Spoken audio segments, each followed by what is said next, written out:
आज के लेक्चर में हम बात करेंगे मैपिंग की। मैपिंग मीन्स है जो हमारे पास कैशे मेमोरी है उसमें हम मेन मेमोरी से ब्लॉक्स को कैसे मैप करते हैं।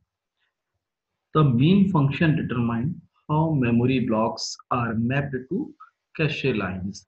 This function sometimes is also referred to as hashing function. तो हमारा क्या फंक्शन है जो मेन मेमोरी से कैश लाइन में ब्लॉक्स को मैप करता है, हम उस फंक्शन को हैशिंग फंक्शन भी कहते हैं। तो बेसिकली हमारे पास जो तीन तरीके की हमारे पास मैपिंग है। Direct mapping. डायरेक्ट मैपिंग में क्या होता है, specify a single cache line for each memory block. हर एक ब्लॉक के लिए एक सिंगल कैश लाइन आपके पास असाइन कर दी जाती है, स्पेसिफाई कर दी जाती है। तो वहां पर मेमोरी ब्लॉक सीधा सीधा कॉपी हो जाता है। सेट एसोसिएटिव मैपिंग में क्या है, a set of lines. Set of lines आपके पास कैश मेमोरी की होती हैं फॉर ईच ब्लॉक, हर एक ब्लॉक के लिए। अगला है एसोसिएटिव मैपिंग। एसोसिएटिव मैपिंग में क्या है, इसमें नो रिस्ट्रिक्शंस, कोई भी रिस्ट्रिक्शंस नहीं है। Any cache line can be used for any memory block. किसी भी कैश लाइन में कोई भी मेमोरी ब्लॉक जो है हमारे पास यूज हो सकता है।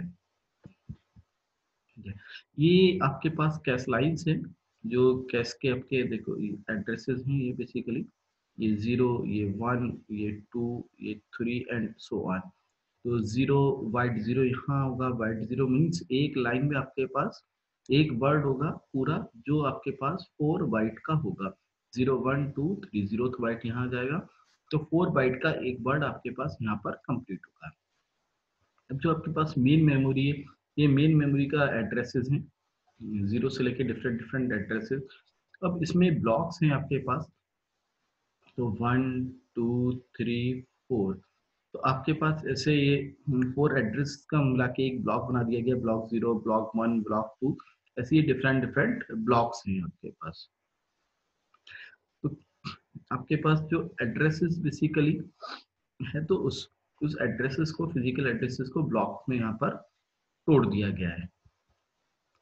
जो कॉमनली यूज्ड है आपके पास वो एसोसिएटिव मैप्ड कैश है, डायरेक्ट मैप कैश है और सेट एसोसिएट। तो कॉमनली किस टाइप से यूज करते हैं, तो सबसे ज्यादा एसोसिएटिव मैप्ड कैश को यूज करते हैं, जो आपको भी बताया था कि इसमें कोई रिस्ट्रिक्शंस नहीं है, कोई भी ब्लॉक किसी भी कैश लाइन में सीधा सीधा मैप कर जाता है। डायरेक्ट मैपिंग में असाइन होता है कि कौन सा कैश ब्लॉक कहाँ पर आपके पास मैप होना है। लास्ट है सेट एसोसिएटिव। तो सेट एसोसिएटिव में आपके पास एक सेट होता है हर एक मेमोरी ब्लॉक के लिए कैश में। सबसे पहले हम बात करेंगे अब यहाँ डायरेक्ट मैपिंग की, क्योंकि डायरेक्ट मैपिंग ही हमारे पास यूज आप कर रहे हैं। और डायरेक्ट मैपिंग के बाद फिर सेट एसोसिएटिव, फिर एसोसिएटिव मैपिंग को हम डिस्कस करेंगे। तो डायरेक्ट मैपिंग में क्या होता है basically, the direct mapping cache assign cache mapping using a modular approach because there are more main memory blocks than there are a cache blocks. It should be clear that main memory blocks complete for cache locations. तो आपके पास होता क्या है कि main memory का size तो ज्यादा है, जैसे स्लाइड्स में देखा था आपने। तो मेन मेमोरी का अगर देखें यहाँ पर, तो ये मेन मेमोरी का साइज है कि मेन मेमोरी में नंबर ऑफ द ब्लॉक्स ज्यादा होंगे किसमें, कैश लाइन से। कैश लाइन अगर आपके पास यहाँ 2047 है और मेन मेमोरी में ब्लॉक्स हैं आपके पास 16,383 तक, तो ये तो बहुत ज्यादा है इसके कंपेरिजन में। तो हम कैसे उनको हम मैप करेंगे, तो direct mapping blocks x, block x of main memory, main memory का x blocks to block y of the cache memory. Cache memory के बाई ब्लॉक में ये क्या करेगा, मैप करेगा। ठीक है, मोड एन, यहाँ कैसे लगाएंगे, मोड एन लगाएंगे कि कौन सा है। तो जो भी आपके पास ब्लॉक होगा, सपोज ये आपके मेन मेमोरी है,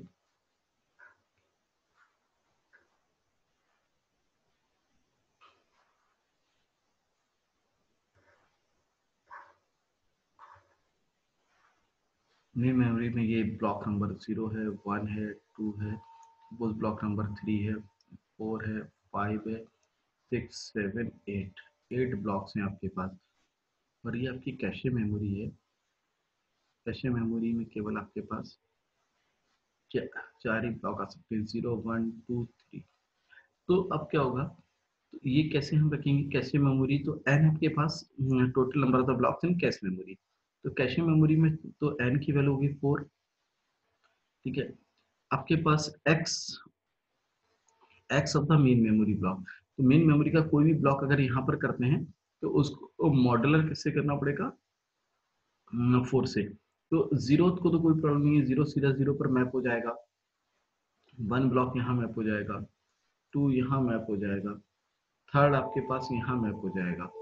तो अगर इसको देखें तो मोड मोड का मतलब क्या है आपके पास, अगर थर्ड ब्लॉक मुझे मैप कराना है तो 3 मॉडुलर 4। तो 3 मॉडुलर अगर मैं 4 करूंगा तो क्या आएगा मेरे पास, 3 ही आएगा।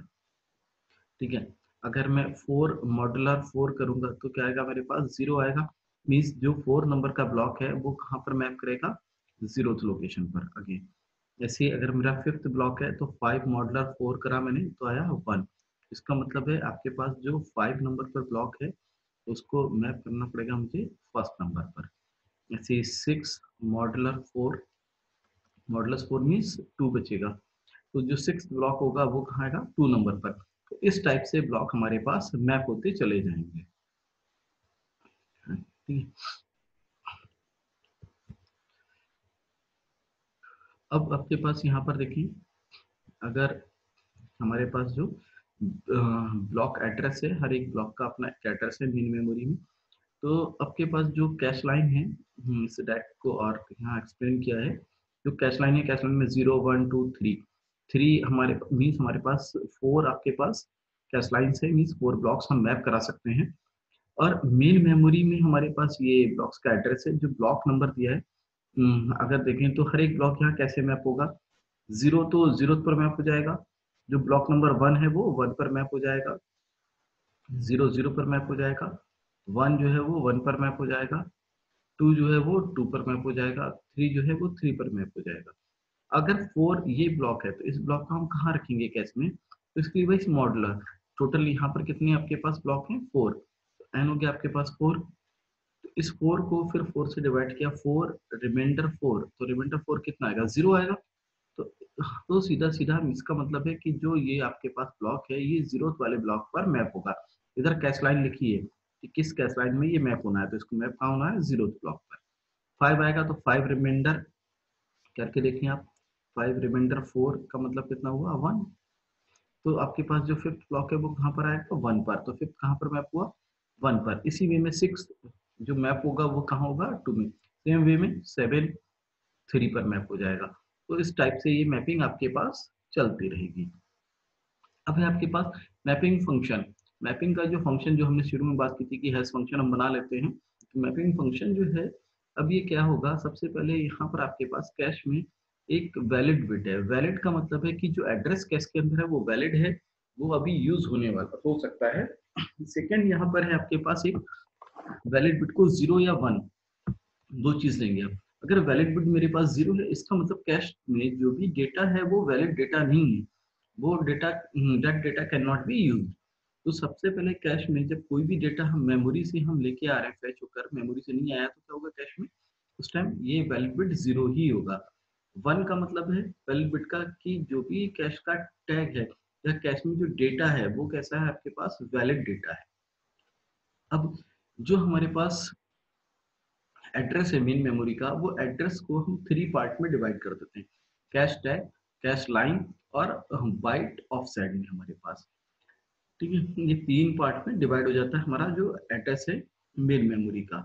अब ये कैसे डिवाइड होता है, इसकी क्या क्या वैल्यूज है कि कैश डेटा क्या है, जो एक्चुअल हमारे पास data copy from the main memory. Cache data क्या है, these are the actual data copied from the main memory, जो मेन मेमोरी से कैश मेमोरी में मेन डेटा ट्रांसफर हो रहा है। कैश है क्या, since more than one memory block is mapped to a cache line, we need to store the tag field for each cache line in order to know the address of the actual block stored. ठीक है, the size of the tag field t is equal to log base 2n, where n is number of the where is the n is the number blocks mapped to each cache line.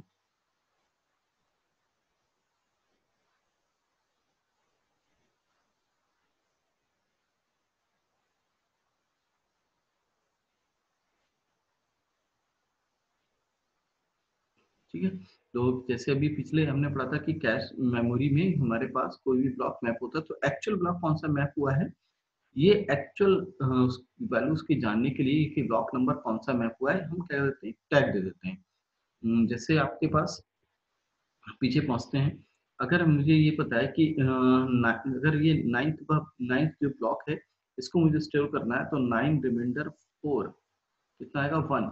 तो या तो 1 पर आपके पास 5th block भी हो सकता है और 9th ब्लॉक भी हो सकता है। तो कैशे मेमोरी की जो 1 पोजीशन है, इस 1 पोजीशन पे ब्लॉक नंबर आपके पास कौन कौन सा हो सकता है, ब्लॉक नंबर 1 भी हो सकता है, यहाँ 5 भी हो सकता है, यहाँ और 9 भी हो सकता है। तो अभी कौन सा ब्लॉक यहाँ पर स्टोर है, उसके लिए हम क्या लेंगे, टैग लेंगे।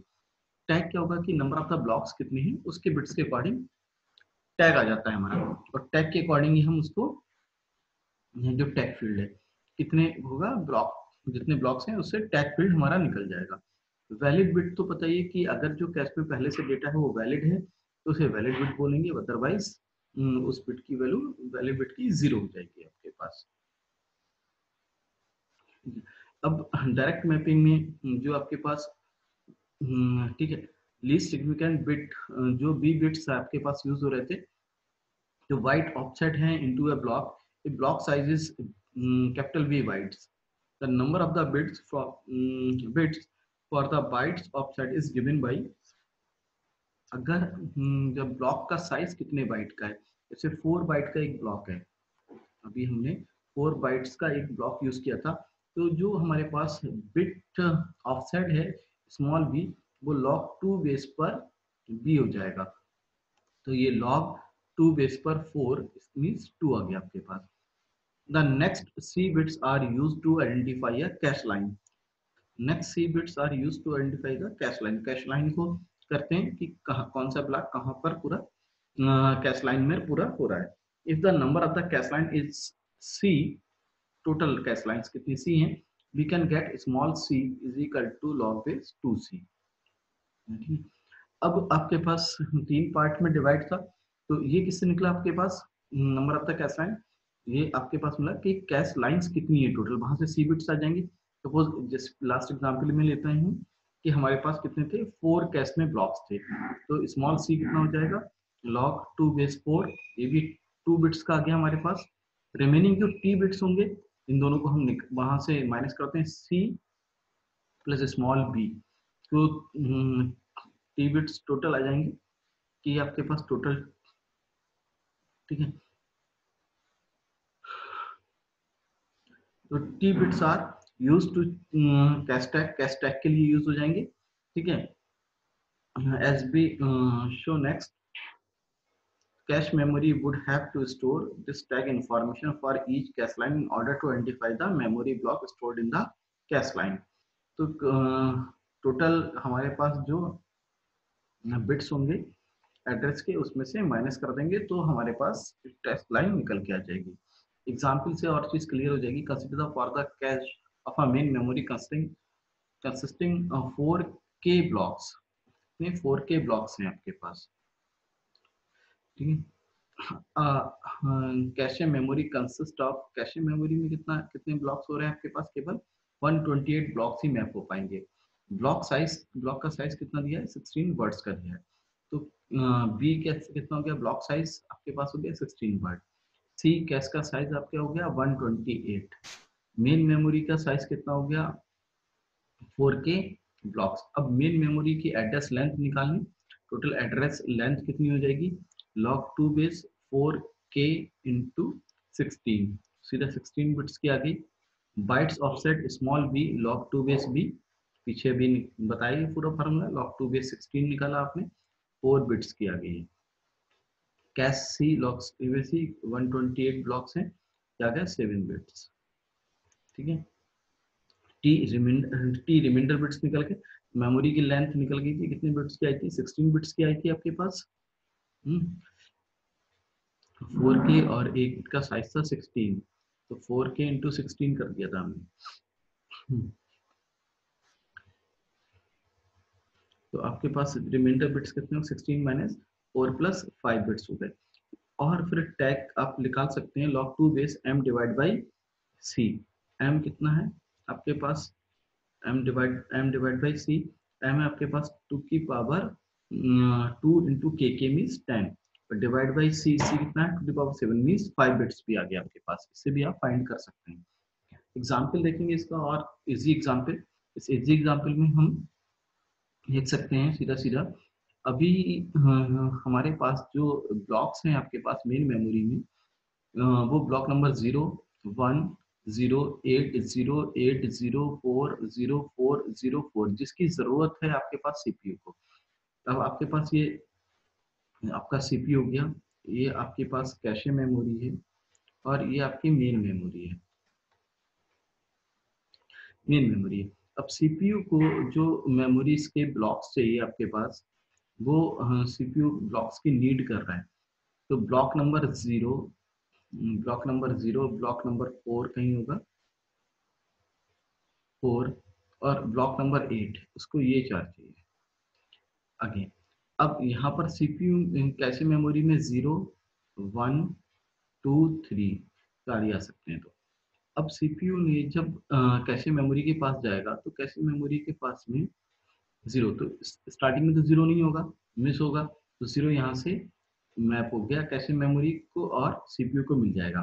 तो फर्स्ट टाइम जब 0 आपके पास एक्सेस हुआ, फर्स्ट टाइम 0, तो 0 आपके पास मिस हुआ, कैश ब्लॉक 0 इसमें लोड हो गया यहाँ पर। फिर इसको नीड हुई 4 की, 4 की नीड हुई, तो 4 रिमाइंडर 4, तो ये कहाँ आना चाहिए 0 पर। डायरेक्ट मैपिंग ही कर रहे हैं हम 0 पर, तो 0 पर पहले कौन सा था, 0th ब्लॉक था। अब कौन सा ब्लॉक यहाँ पर मैप होगा, ये। तो ये यहाँ तो मिस है, तो इसने 4th ब्लॉक को यहाँ मैप कर दिया। 4th ब्लॉक यहाँ मैप हो जाएगा। यहाँ मैप होने पर क्या हुआ, 4 तो पहले से मिस था, अब 4 ब्लॉक 0 कैश की 0th लाइन पर जो है वो मैप कर गया, यहाँ पर आ जाएगा। और इसकी एड्रेस की अब जरूरत हुई, तो बाकी में कुछ नहीं है डेटा, बाकी कोई जरूरत नहीं है। अगेन 0 की नीड हुई, अब यहाँ पर 0 पर ब्लॉक नंबर 4 मैप है, अगेन 0 की जरूरत हुई, फिर से मिस हो जाएगा, फिर नहीं मिलेगा, फिर से नहीं मिलेगा, फिर मिस मिलेगा, तो फिर अब 0th ब्लॉक फिर से यहाँ पर कैश लाइन 0 पर आएगा। अब उसे 8 की जरूरत थी, तो ब्लॉक कौन सा है, यहाँ 0 है, फिर से मिस कर गया। तो इस तरीके से 0th लाइन पर ही सारे ब्लॉक्स आपके पास मैप कर रहे हैं। देखिए तो 0 भी, 4 भी और 8 भी, क्योंकि 0 को 0 पर ही है, 4 रिमाइंडर 4 आपके पास 0 आ गया, 8 रिमाइंडर 4 आपके पास 2 0 आ गया। तो सारे के सारे 0th पर ही जो कैश का 0 पोजीशन है, वहीं पर आके क्या कर रहे हैं, मैप कर रहे हैं, यहीं पर मैप कर रहे हैं। अगर पहली बार में तो 0 भी नहीं होगा, पहली बार में ये आ गया, अगली बार इसकी नीड हुई, तो अब इसको ओवरराइट करना पड़ेगा इसके ऊपर ही, फिर ये आ जाएगा। अगली बार अगर 8 की जरूरत होगी, तो अब इसमें ब्लॉक नंबर 4 है, तो 8 वाला मैप करेगा, फिर 0 की जरूरत हुई तो फिर से ये पूरा प्रोसेस चलता रहेगा। ये 0th लाइन पर ही सारे आपके पास क्या होंगे, चेंज होते रहेंगे। तो ये वर्स्ट कंडीशन है सबसे। ऐसी बेस्ट कंडीशन भी देख सकते हैं। अगर मेरे पास ब्लॉक नंबर 0, 1, 9, 10, 0, 7, 9, 10 ये सब ब्लॉक्स नंबर दिए जो सीपीयू को नीड है, इसी वे में जो एग्जाम्पल किया हुआ है। तो ब्लॉक 0 आपके पास सबसे पहले तो 0 पर ही आएगा, तो मिस करेगा, ब्लॉक 0 पर आपके पास आ गया, 0 लाइन पर आ जाएगा, तो ब्लॉक 0 पर 0 रहेगा। जब 7 की जरूरत रहेगी, तो ब्लॉक 0 से कोई मतलब नहीं है, 7 कितना होगा, अगर 7 रिमाइंडर 4 इजिकल टू 3, कैश 3 पर आपके पास आएगा, तो 7th ब्लॉक कहाँ आएगा, कैश 3 पर, कैशे 3 है ये, कैशे 3 पे ब्लॉक नंबर 7 आ जाएगा, और 0 पर ब्लॉक नंबर 0 ही रहेगा। ऐसे है